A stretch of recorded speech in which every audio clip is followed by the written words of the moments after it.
রাস্তার মাঝখানে হঠাৎ করে একটা গাড়ি এসে থামলো। গাড়ি থেকে বের হলো একটা মেয়ে। সবার চোখ মেয়েটির দিকে আটকে গেল। একদম স্থির, রাস্তায় কোনো আওয়াজ নেই। যে জায়গায় সবসময় জ্যাম লাগে থাকে, আজকে ওই জায়গায় একদম নীরব, কোনো সারা শব্দ নেই। সবার মনে একটাই প্রশ্ন, চৌধুরী বাড়ির মেয়ে কি এমন হয়? মেয়েটা তানমিশা চৌধুরী, তানভীর চৌধুরী একমাত্র মেয়ে।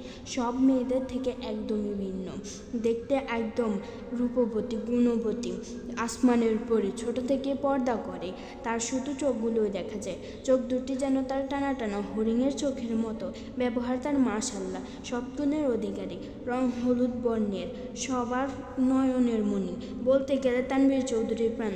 প্রাণ ছাড়া যেমন প্রাণী বাঁচবে না, তেমনি তানিশা চৌধুরী ছাড়া তানভীর চৌধুরী বাঁচবে না।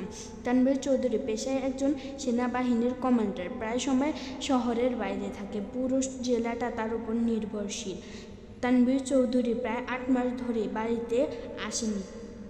তানভীর চৌধুরী নিজের ক্যাবিনে বসে তার মেয়ের কথা ভাবছিল। হঠাৎ পার্সোনাল মোবাইলটা বেজে উঠলে ফোনটা হাতে নিয়ে নামটা দেখে মুচকি হাসে। তানিশা চৌধুরী ফোন দিয়েছে। তানিশা কথা বলতে বলতে নিজের রুমে যাচ্ছিল। হঠাৎ একটা ছেলের সাথে ধাক্কা খেয়ে নিচে পড়ে যেতে লাগলে রায়হান এসে তাকে ধরে। রায়হান হচ্ছে তানিশা চৌধুরীর চাচাতো ভাই। তানিশা নিজের রুমে গিয়ে কার সাথে যেন কথা বলছিল। তার মা আয়শা আসলে তাড়াতাড়ি করে ফোনটা রেখে দেয়।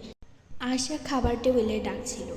তানিশা চৌধুরী যখন খাবার টেবিলে যায়, সবাই নীরবে খাবার খাচ্ছিল, কিন্তু রায়হানের চোখ তো তানিশা চৌধুরীর দিক থেকে সরছেই না। কেন জানে এক পলকে সবাইকে অনুরোধ করে বলছে, যদি কোনো জায়গায় ভুল হয় ছোট বোন হিসেবে মাফ করে দিই।